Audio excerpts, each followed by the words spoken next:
Remember, the mechanics, who called the FBI, who took the call, the allegations are a separate thing. There are two parts to paragraph 1 of how this case started, and paragraph 1 is the controversy. How the case started is the controversy because the allegations for Trump-Russian collusion are not based on anything in paragraph 1 of any substance at all. On the mechanics thing, we now finally have an answer about a name you probably haven't heard here in, 4 or 5 months. One of the questions about the corroboration circle. Now we know multiple people contacted the FBI, but we know they needed to corroborate the information or at least attempt to before they walked into the court because they didn't want to be humiliated. One of the people in that circle that we've suspected for a long time, and a name that creeped up yesterday, was Bruce Orr. Ooh. I heard that yesterday. I'm sitting there and my jaw dropped. Now, the drama yesterday when his name creeped up in the hearing, if you saw it, was incredible. And Joe, I'm going to try to pull this one from Monday. I'm sorry, but I had so much sound today. I want to make sure I explain it to you. I'll get the soundbite and I'll explain a little bit more, hopefully on the Monday show. All right. But at one point during the hearing, Jordan asks again. Okay, and remember, he's focusing on the mechanics because Jordan knows the mechanics.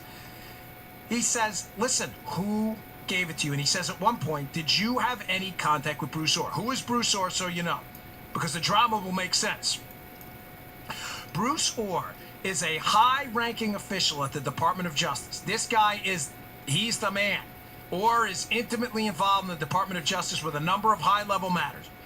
Bruce Orr's wife, Nellie, is working at Fusion GPS, who's working for Hillary Clinton to go generate fake information on Trump. Track me here, folks.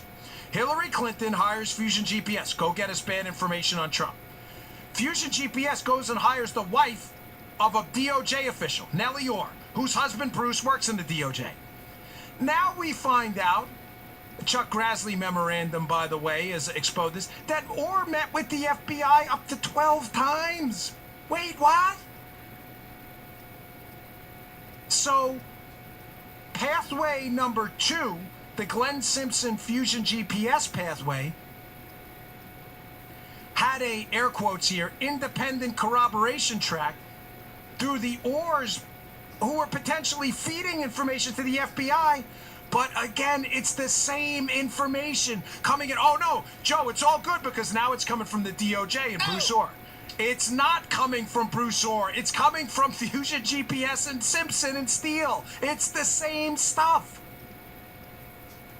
Or is it? Is it the same stuff?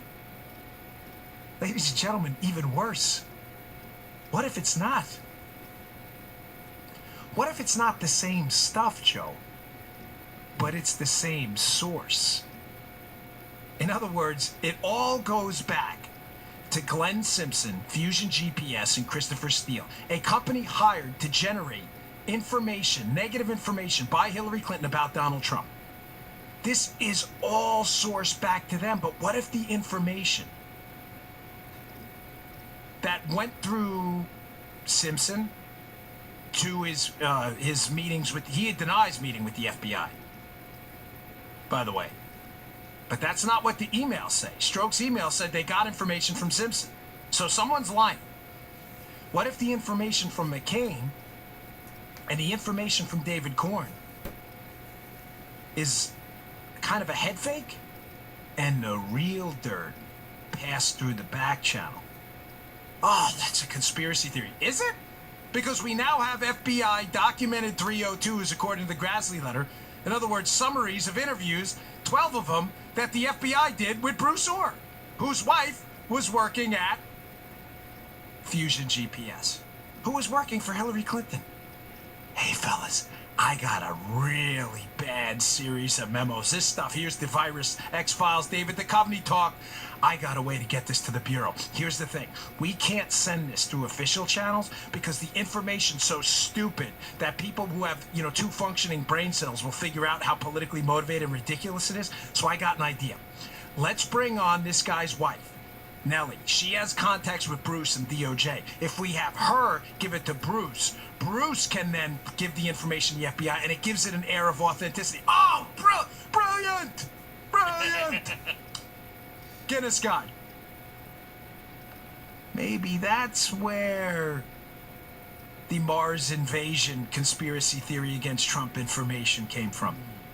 Now, I know the liberals listening. That's just a conspiracy theory. Is it really? Because yesterday during the hearing, we had an illuminating moment where Jimmy Jimbo, is questioning Peter Strzok.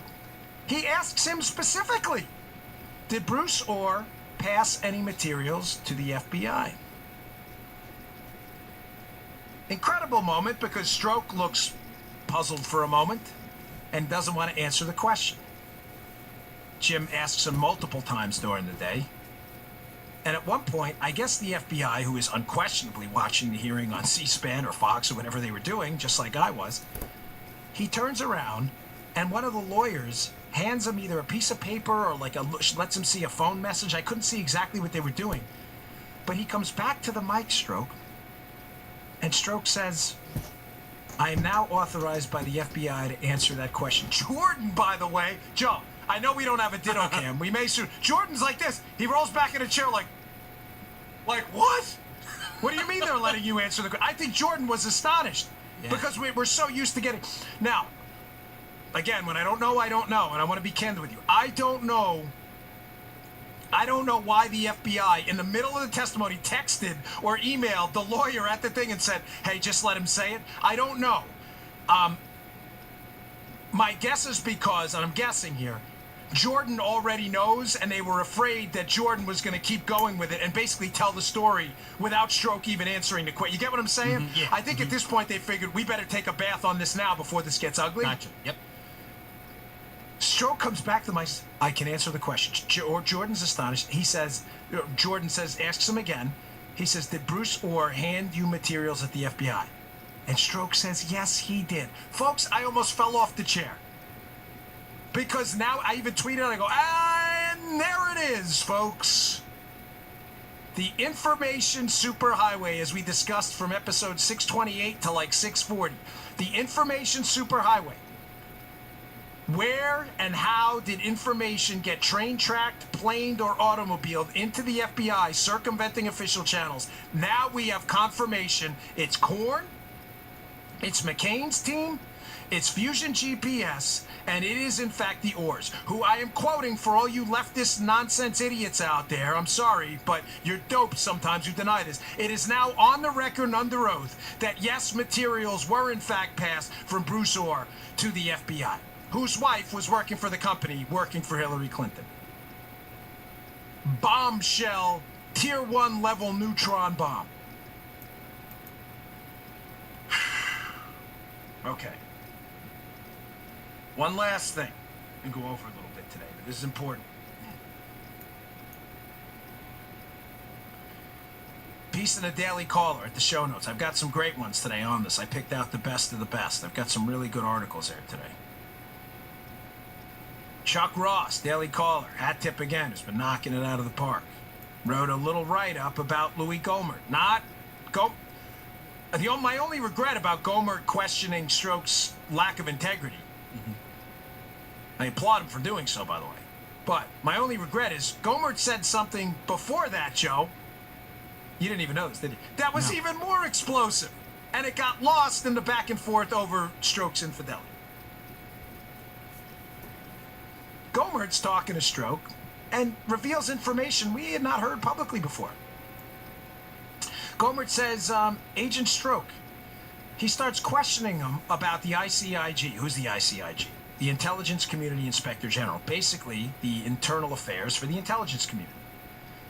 Apparently, there's an internal affairs report that was put together and compiled from the Intelligence Community IG that says that Hillary Clinton's emails from her private server were being routed to an email address that was not on the to stuff.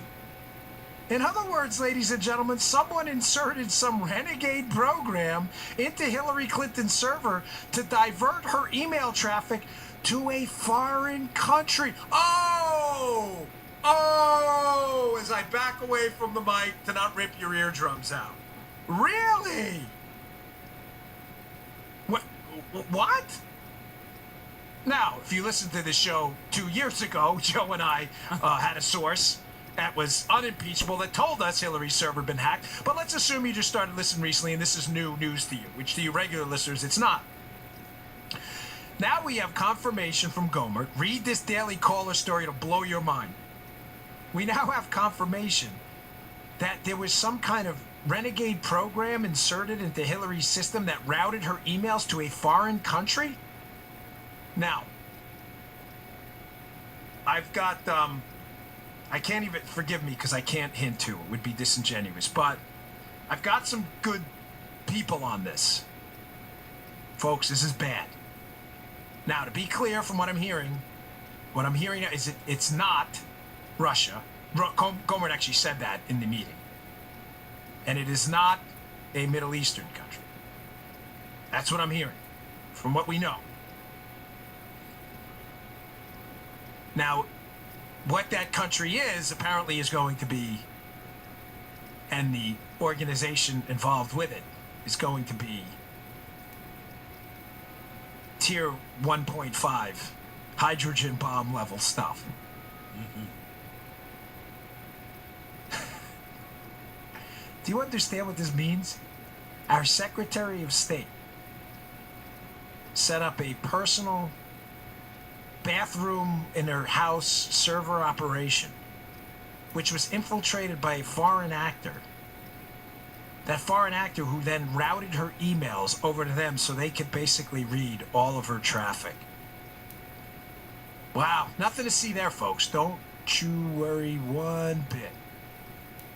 And sadly, that got lost a little bit because of the other stuff. But I think it was necessary. Gomer needed to go after it. Read that report by the Daily Caller, because that story, let me just leave you with this on that. There's going to be a lot more that comes out about that.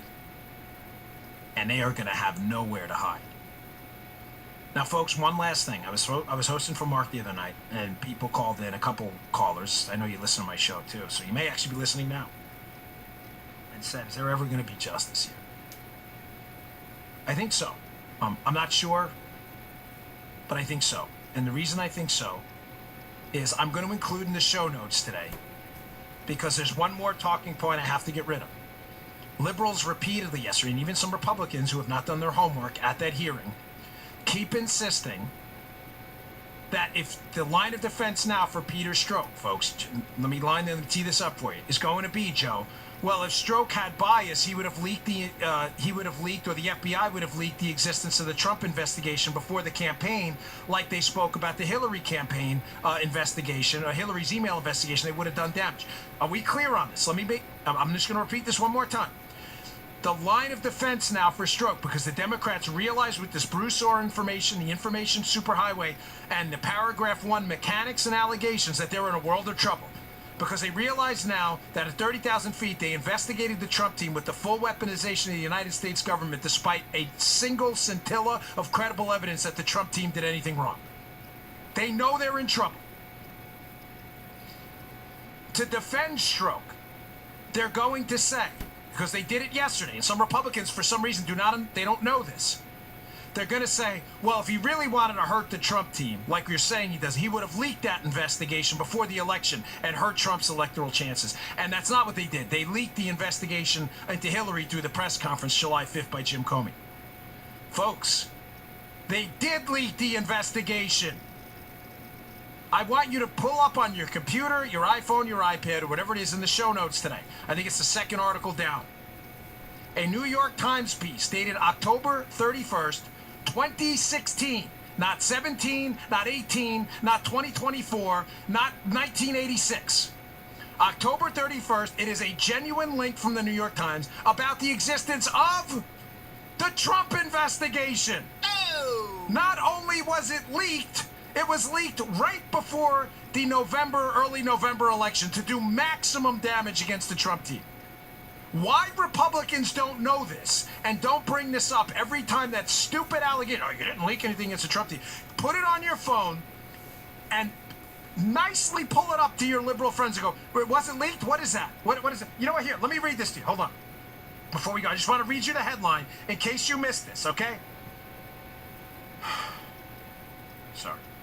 You can listen, Joe. I don't think people want it. It's just important we get this. Here we go. NewYorkTimes.com, October 31st, 2016. Scrolling to the top, the article was written by Eric Lichtblau and Stephen Lee Myers. Investigating Donald Trump, FBI sees no clear link to Russia. Read the piece. It describes in detail the investigation into Donald Trump. Liberals continue to insist was not leaked to the media. It was leaked. So that talking point is garbage too. Now, I don't know Strzok himself leaked it.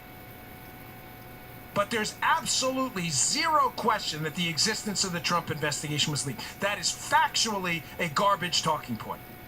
We didn't even get to the Gowdy one, Joe. So hopefully on Monday we can dig in a little more on this. And I'd really like to hammer that Orr stuff. But I think that is a good, healthy 30,000-foot view of exactly what happened yesterday and the devastating position the Democrats find themselves in.